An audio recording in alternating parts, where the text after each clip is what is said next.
করেছে আন্দোলন যদি করতে হয় দিল্লি করতে হবে। এবং গতকালকে দেখলাম যে শওকত মোল্লা ঠিক ভাঙড়ে সোনপুরে একটা ওয়াকাফ বিলের আর প্রতিবাদ সভা করেছে। সেই সভাতে প্রকাশ্যে ডিজে চলছে, ডান্স চলছে। ইতিমধ্যে ভাঙড়ের মানুষ প্রশ্ন শুরু করে দিচ্ছে, তাহলে কি তারা প্রতিবাদ মিছিল করেছে নাকি বিচিত্র অনুষ্ঠান দিয়েছে? ব্যাপারটা দেখুন, এই মুহূর্তে পশ্চিমবাংলা নয় সারা ভারতবর্ষের মুসলমানরা একটু আতঙ্কে আছে, আতঙ্কিত, চিন্তিত যে তাদের ধর্মস্থান, কবরস্থান, মসজিদ, মাদ্রাসা, ঈদগাহ যে সমস্তগুলো আছে ওয়াকফ যেগুলো করেছে সেগুলো বিহাত করে নেওয়ার জন্য, কেড়ে নেওয়ার জন্য ওয়াকফ বা ইউজারকে অমিট করে দিয়ে কেন্দ্র সরকার অপচেষ্টা চালাচ্ছে। স্বাভাবিকভাবে মানুষ এখন আতঙ্কে আছে। সেই সময়ে এক ওয়াকফ সংশোধনী আইনের বিরোধিতার নাম করে যেভাবে স্টেজে ওই আপনাদের কথাই কি গান চালিয়েছে, হ্যান করেছে, ত্যান করেছে, এটা তাকে বোঝা যাচ্ছে, নৃত্য পরিবেশন করিয়েছে যে বিজেপি নিয়ে আসা আইনটা শওকত মোল্লা সাহেবদের তথা তৃণমূল কংগ্রেসের ভালো হয়েছে, খুশি হয়েছে। ওই জন্য বিরোধিতার ব্যানারটা সামনে রাখলেও মনের মধ্যে যেটা আছে সেটাকে তা নৃত্য পরিবেশনের মাধ্যমে প্রকাশ করেছে। বাংলার মানুষ জানুক, ভাঙড়ের মানুষ দেখুক, ক্যানিংয়ের মানুষ দেখুক যে 14 তারিখে যখন শান্তিপূর্ণভাবে প্রোটেস্ট করতে যাচ্ছিল সেই সময় কিভাবে পুলিশ আক্রমণ করেছে। তারপরে সোনপুর সবজি বাজারের ওখানে পুলিশ অতি সক্রিয় হয়ে কিভাবে করেছে, কেমন কতজনের নামে মামলা দিয়েছে। মানুষ দেখুক, মানুষের জবাব দেবে। শওকত মোল্লার সাহেবরা মনে প্রাণে বিজেপির বিরোধিতা কোনোদিন করতে যাবে না, কারণ এদের গলা পর্যন্ত হয়ে আছে। ইডি সিবিআই এদেরকে নোটিশ দিয়ে রেখেছে যে কোনো সময় এদেরকে তুলে নিতে পারে। সেই জন্য এরা এদের কাজের মাধ্যমে দেখবেন বিজেপির কিভাবে সুবিধা হবে সেই চেষ্টা। এই মুহূর্তে নওশাদ সিদ্দিকী আইএসএফ সারা রাজ্য জুড়ে যেভাবে বিজেপির বিরোধিতা করছে, এই আইন প্রত্যাহারের বিরোধিতা করছে, বিজেপির চাপে পড়ছে। বিজেপি যখন চাপে পড়ছে হয়তো বিজেপির নেতারা শওকত সাহেবদেরকে বা তৃণমূলের নেতাদেরকে বলে দিচ্ছে নওশাদদেরকে ঠান্ডা করো, নাহলে কিন্তু তোমাদের নামে যাদের নামে মামলা আছে তুলে নেব। এটাও তো হতে পারে। এই জন্যই সারা দেশ যখন কেন্দ্র সরকারের বিরুদ্ধে আন্দোলন করছে, ভাঙড়ে দাঁড়িয়ে তৃণমূল কংগ্রেসের নেতারা আইএসএফের বিরুদ্ধে কেন কথা বলছে এটা বুঝতে হবে। কারণ বিজেপিকে আমরা আইন যাতে প্রত্যাহার করে সেই যেমন মাঠে ময়দানে লড়াই করে চাপ দিচ্ছি, আইন সবাই গিয়ে সুপ্রিম কোর্টে গিয়ে আমি মামলা করছি, ফলে বিজেপি চাপে পড়ছে। এই চাপে না পড়ে সেই জন্য আমাকে দুর্বল করার জন্য এই শওকত সাহেবরা এই তৃণমূল্য অপচেষ্টা চালাচ্ছে। ওই জন্য আমার নামে মিথ্যে 5টা মামলা দিয়েছে, আমার হাজার হাজার ছেলের নামে মামলা দিয়েছে। এসব আমি বিস্তারিত আগামীতে বলবো, চিন্তা নেই, ধৈর্য ধরুন। 14 তারিখে আপনাদের শিয়ালদা থেকে যে প্রোগ্রামটা ছিল, শুধু ভাঙড়ের কর্মীদেরকে আটকানো হয়েছে বৈরামপুরে, সেখানে কিন্তু কোনো দলীয় পতাকা ছিল না। কিন্তু গতকালকে দলীয় পতাকার প্রশ্নই আসছে না এখানে, কিন্তু থাকলেও অসুবিধা নাই। বলুন কি বলছেন। কিন্তু গতকালকে দেখলাম যে ভাঙড়ে যে সভাটা হয়েছে, কিন্তু সেইখানে কোনো ভাঙড়ের মানুষ ছিল না, একাধিক গাড়ি।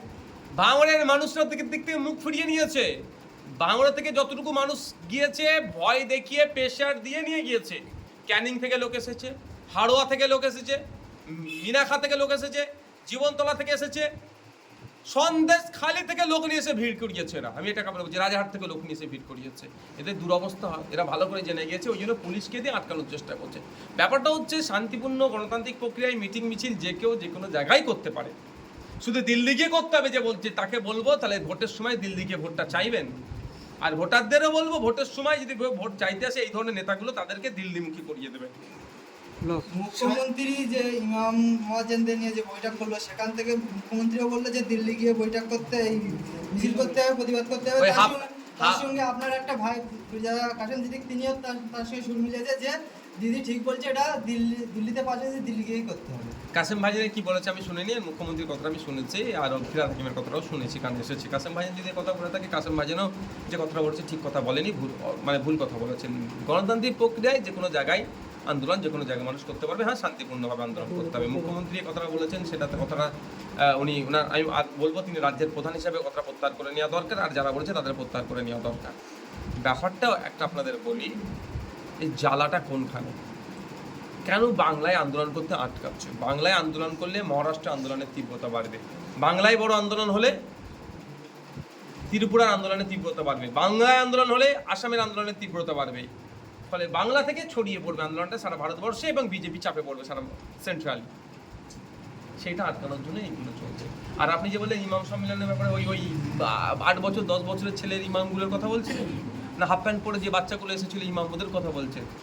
কাজ কোন ইমামের কথা বলছেন আপনারা দেখেছেন তো, দেখিয়েছেন তো। ব্যাপারটা হচ্ছে ওটা মুখ্যমন্ত্রীকে ডেকে নিয়ে এসে অপমান করেছে। সায়নী ঘোষ কে ডেকে নিয়ে এসে অপমান করেছে খোঁজ নিন। তৃণমূল কংগ্রেসের কিছু নেতার সাথে যুক্ত আছে, কিছু ইমামের নাম করে কিছু লোকজন হচ্ছে, সেইগুলো ভেবেছিল লোকজন হয়ে যাবে, মমতা ব্যানার্জিকে নাম দেবো সব হয়ে যাবে। অত সহজ নাকি? ইমাম সাহেবরা সব বুঝতে পেরে গেছে যে আসল কে লড়াই করছে কমিউনিটির জন্য, বাংলার জন্য, আর কারা ধান্দাবাজি করছে ইমামরা বুঝতে পেরে গেছে। ওই জন্য আসেনি ইমামরা, ওই জায়গা ভরানোর জন্য কি হচ্ছে এখানে সেখানে ময়দানে টয়দানে বাচ্চারা খেলাধুলা করে, এই চ বিরিয়ানির প্যাকেট দেবো, চ মমতা ব্যানার্জির সাথে দেখা করাবো, এই ধরনের কি বিরিয়ানির প্যাকেটটা মেনলি বলে চ গাড়িতে করে ভরেছে আর এখানে এসে ঢেলেছে। কত হয়েছে? 12-15 হাজারের সিট তো 2000-1000 দিয়া আর কি থুতুতে আটা সানলে হবে, ধরা পড়ে গেছে। সায়নী ঘোষ বলছেন শান্ত ভাঙকে অশান্ত করছে নৌসাদ, এমনটাই মন্তব্য করেছেন। ঠিক আছে, আগামী দিনে বুঝিয়ে দেবে। নটোরিয়াস ক্রিমিনাল যে আমি বলছি, ন্যাশনাল হিউম্যান রাইটস কমিশন বলছে, মমতা ব্যানার্জি তাকে বলছেন যে তুই তো বোম বাঁধিস। সে যেখানে যেখানে গিয়ে অশান্তি করেছে। ভাঙড়া এতদিন ছিল না, ও আসার আগে ভাঙড়া তো শান্তি ছিল, আমার তৃণমূল ছিল না। হ্যাঁ, রাজনৈতিক লড়াই হয়েছে, মতপার্থক্য হয়েছে, তর্ক বিতর্ক হয়েছে, কিন্তু এই ধরনের হিংসা হয়েছে? উনি দায়িত্ব নেওয়ার পরে ভাঙড়া হিংসা হলো স্বাভাবিকভাবে। ওর যে সারাদিন বোম বাঁধে, মমতা ব্যানার্জি কোথায় তুই তো বোম বাঁধি, সে কি আর গোলাপ দেবে? সে বোম বাঁধবে। তো ওকে দিয়েছে মানে এখানে হচ্ছে, এখানে গোলাপ পাবো কি করে?